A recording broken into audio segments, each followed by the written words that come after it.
The team's coding agent gets its longest job yet: unify how retry timing is named and used across the whole application.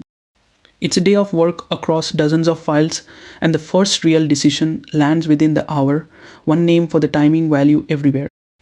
The agent picks a name, starts rewriting, and by late morning half the files already speak the new dialect. Then the run just stops in the middle, and it's nothing dramatic, only the kind of timeout and restart that happens every Tuesday. The task resumes after lunch, and here is what nobody on the team ever checked: whether the agent still remembers the morning. It rereads the issue, rederives a sensible name, and the name it derives is a different one. Nothing recorded the morning's decision, so the afternoon had nothing to check itself against, and it quietly went its own way. By evening, the pull request is done, every test green, and the codebase now speaks two dialects, one before lunch and one after. Half the files say back off, half say wait, and both halves are internally consistent, which is why nothing red ever appeared. A person reading the diff catches it: one concept wearing two new names, stitched at exactly the minute the run restarted. Nothing failed on that Tuesday except the agent's memory of itself. Freeze it there, because the exam gives memory and state a whole domain, and it asks one thing of you: resume without repeating or diverging. Here is the shape it will hand you. An agent's long refactor is interrupted midway. Which design lets it resume without repeating work or diverging from its own decisions? Option A: give the agent a larger context window so the whole morning still fits in its memory. Option B: add an instruction telling the agent to always remember and honor its earlier decisions. Option C: record decisions and progress in a durable artifact and read it before every resume. Option D: restart the task from the beginning after any interruption so the result is always consistent. Every option sounds like a memory strategy, and only one of them is still standing after the restart. That question parks in the corner while you learn where an agent's memory actually lives and what survives when the lights blink. This is moment 3 of the workday: what the agent remembers. And last episode's 41 pull requests were one agent forgetting all night.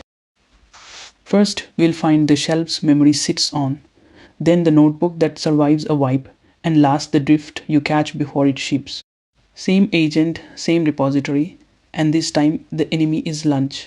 The study guide's first verb is choose, and the choice is short term, long term, or external memory, so you can't choose blind. Short term is the context window, everything the agent is holding in mind right now, fast but finite. Treat it as a whiteboard marker squeaking while the run is alive, wiped clean the moment the run ends. Long term persists across runs, the standing facts and lessons a team wants every future run to start from. Long term has a quiet failure mode of its own. A lesson stored wrong once persists wrong forever until a rule expires it. External memory is different in kind because it's written outside the agent entirely, in files and issues and the pull request itself. That's why every shelf gets housekeeping rules, explanation, pruning, and reset, so a memory you don't trust can be retired on purpose. The guide adds one more rule: scope memory to what the task actually needs, because a shelf stuffed with everything helps with nothing. Now put that Tuesday back on the board and say the uncomfortable truth plainly. The agent that resumes is a stranger to the agent that started. A new instance walks into the room and reads whatever survived, not the same mind picking its pen back up. The morning's decision lived on the whiteboard. The whiteboard got wiped, and the stranger did the only thing it could: it decided again. So the whole discipline of this domain is one sentence: write for the stranger. The guide's cure is the durable artifact: progress and decisions captured somewhere no wipe can reach. Durable means outside the run, so it's got to live somewhere your tooling already owns, like a plan file committed to the branch.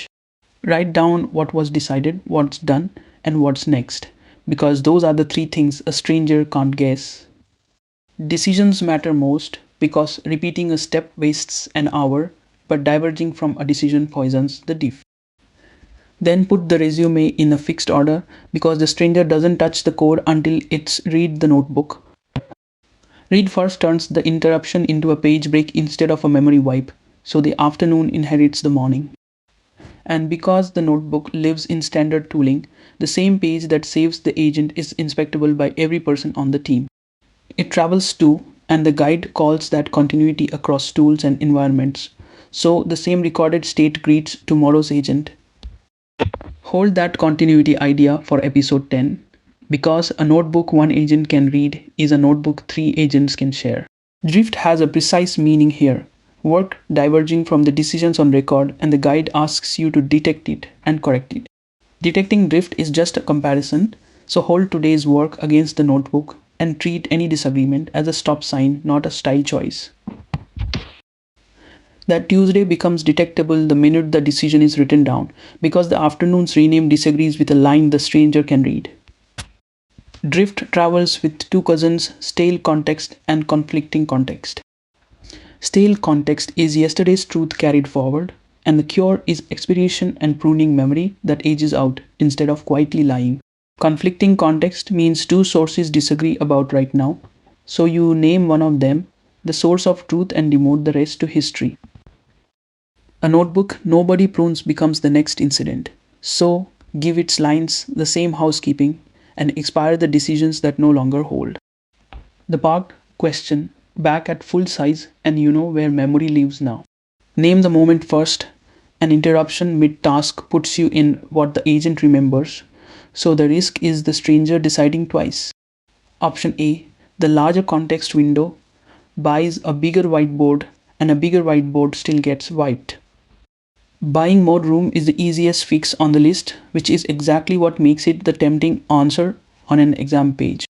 Capacity postpones forgetting, it doesn't prevent it.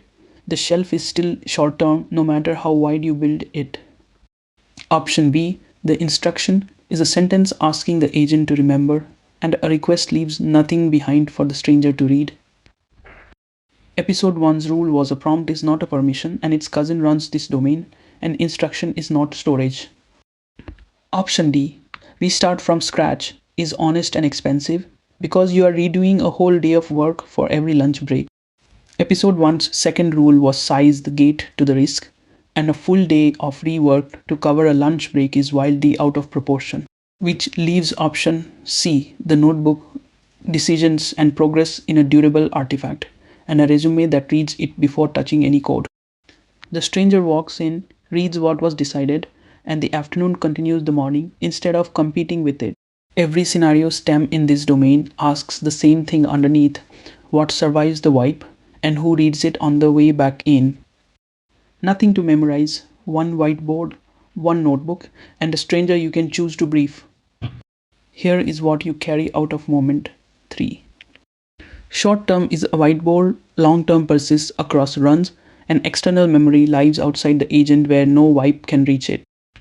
The resumer is a stranger, so write decisions where the stranger will look, and read before you resume. Drift is work disagreeing with the record, and it's only catchable because there is a record.